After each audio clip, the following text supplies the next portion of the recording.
Hello प्यारे साथियों, आपका अपने रोजगार विद सचिन चैनल पर आपका बहुत बहुत स्वागत है। चलिए आज हम यूपी पुलिस और यूपीएसआई में जो पॉलिटी के क्वेश्चन आने वाले हैं वही कवर करेंगे। तो चलिए शुरू करते हैं। भारत के प्रमुख अनुच्छेद, भारत के प्रमुख संविधान के प्रमुख अनुच्छेद। चलिए भाग एक में 1 से 4 तक है। संघ एवं उसका राज्य संघ एवं और उसका राज्य क्षेत्र। अनुच्छेद 1 में संघ का नाम और राज्य क्षेत्र यह उपबंधित करता है कि भारत अर्थात इंडिया राज्यों का एक संघ होगा, यूनियन ऑफ स्टेट होगा।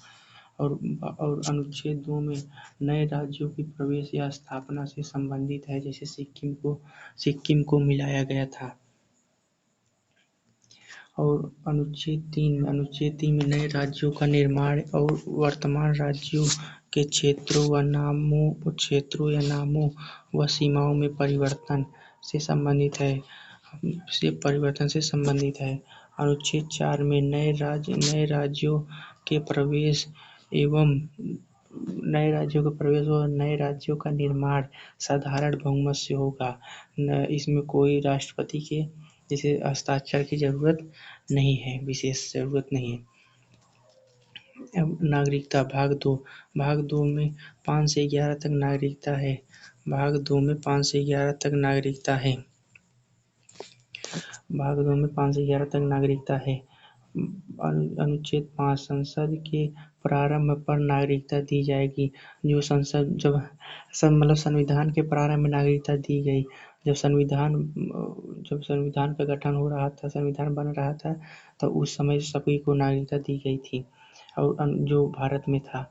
अनुच्छेद 6 में पाकिस्तान से भारत को प्रव्रजन, जो पाकिस्तान से भारत आए उन्हें नागरिकता दी गई अनुच्छेद 6 के तहत। और अनुच्छेद 7 में पाकिस्तान को प्रव्रजन करने वाले कुछ व्यक्तियों को नागरिकता, जो पाकिस्तान चले गए किसी कारणवश और फिर भारत आ गए थे, उन्हें नागरिकता दी गई अनुच्छेद 7 के तहत। अनुच्छेद 8 के तहत भारत के बाहर रहने वाले भारतीय उद्भव के कुछ व्यक्तियों को नागरिकता का अधिकार, मतलब जो भारत के बाहर काम करने गए हैं, जैसे कहीं पर काम के लिए घूमने के लिए गए, उन्हें नागरिकता अनुच्छेद 8 के तहत दी जाती है। मतलब उनकी नागरिकता खत्म नहीं होगी अनुच्छेद 8 के तहत। अनुच्छेद 9 में विदेशी राज्यों की नागरिकता स्वेच्छा से अर्जित करने पर भारत की नागरिकता खत्म हो जाएगी। जैसे अमेरिका का नागरिकता लेने पर भारत की नागरिकता ऑटोमेटिक खत्म हो जाएगी।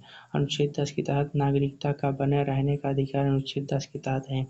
जब तक आप कोई देश विरोधी काम नहीं करेंगे तब तक आपकी नागरिकता बनी रहेगी। अनुच्छेद 11 में संसद द्वारा नागरिकता के अधिकार का विधि द्वारा विनियमन, मतलब अनुच्छेद 11 के तहत संसद नागरिकता से संबंधित कानून बना सकती है। अनुच्छेद 11 के तहत संसद कानून बना सकती है। अनुच्छेद 12 में अनुच्छेद 12 से 35 ये भाग 3 आ गया। ये भाग 3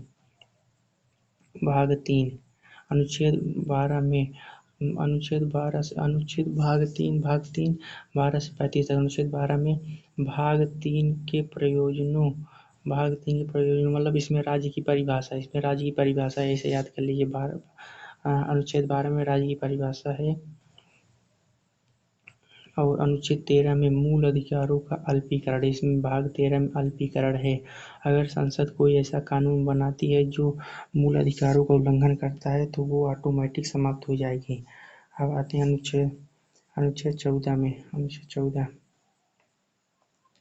अगर इसका टेलीग्राम लेने के लिए आप टेलीग्राम हमारा ज्वाइन कर मतलब इसका PDF लेने के लिए टेलीग्राम ज्वाइन कर सकते हैं। अनुच्छेद 14 में विधि के समक्ष समानता। अनुच्छेद 14 विधि के समक्ष समानता व विधियों के समान, इसमें विधि के समक्ष समता, मतलब सभी के लिए कानून समान है। अनुच्छेद 15 के तहत अनुच्छेद 15 के तहत धर्म, मूल, वंश, जाति, लिंग या जन्म स्थान के आधार पर विभेद नहीं होगा। इसे अनुच्छेद 15 के तहत अनुच्छेद 16 के तहत लोक नियोजन में अवसर की समानता, मतलब कोई भी नौकरी लेने में सभी को समान अवसर दिया जाएगा। अनुच्छेद 17 के तहत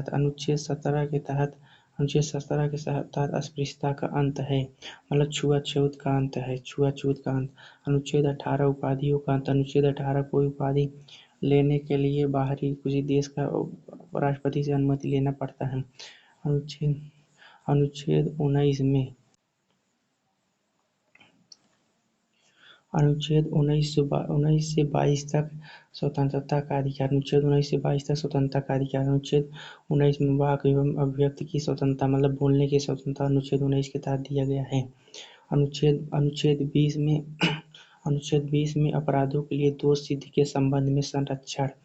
अनुच्छेद 20 में अपराधों के लिए दोष सिद्धि के संबंध में संरक्षण, मतलब कोई अपराधों के लिए दोषी, जब तक कोई अपराधी घोषित नहीं हो जाता तब तक अपराधी नहीं माना जाए। अनुच्छेद 20 के तहत अनुच्छेद 21 में प्राण एवं दैहिक स्वतंत्रता। अनुच्छेद 21 के तहत प्राण एवं दैहिक स्वतंत्रता का उल्लेख। अनुच्छेद 21 का में 6 से 14 वर्ष को शिक्षा का अधिकार। 86वें संविधान संशोधन अधिनियम 2002 के अंतः स्थापित किया गया।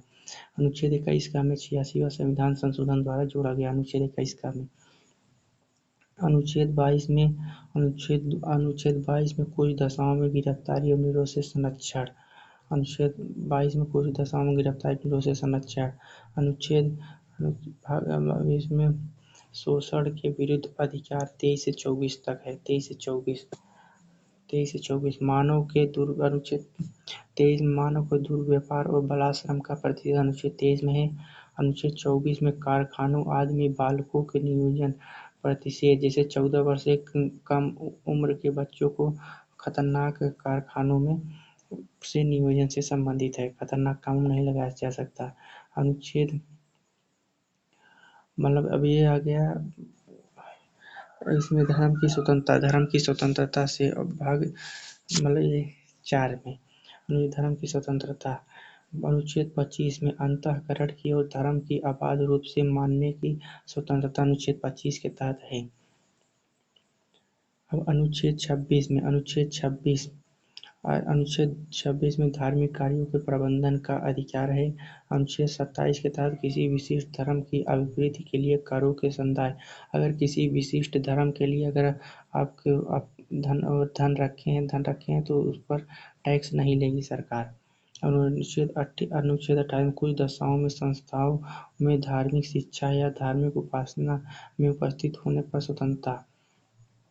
और अनुच्छेद 28 के तहत इतना समझ लीजिए कि जैसे अनुच्छेद 28 में सरकारी धन से चल रहे स्कूल या कॉलेज में धार्मिक शिक्षा नहीं दी जाएगी। अनुच्छेद 28 के तहत अनुच्छेद 29 में अल्पसंख्यक वर्गों के हितों का संरक्षण है। अल्पसंख्यक जैसे मुस्लिम, जैन, बौद्ध, पारसी।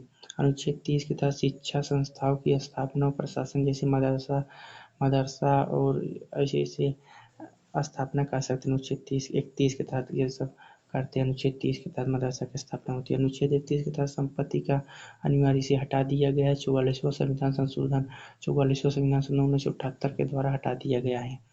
और अनुच्छेद 32 में संवैधानिक उपचारों का अधिकार, भाग 3 द्वारा प्रदत्त अधिकारों को प्रवर्तित कराने का उपचार। अनुच्छेद 32 में इसके तहत आज सीधे सुप्रीम कोर्ट जा सकती हूँ अगर आपके अधिकारों का उल्लंघन होता है।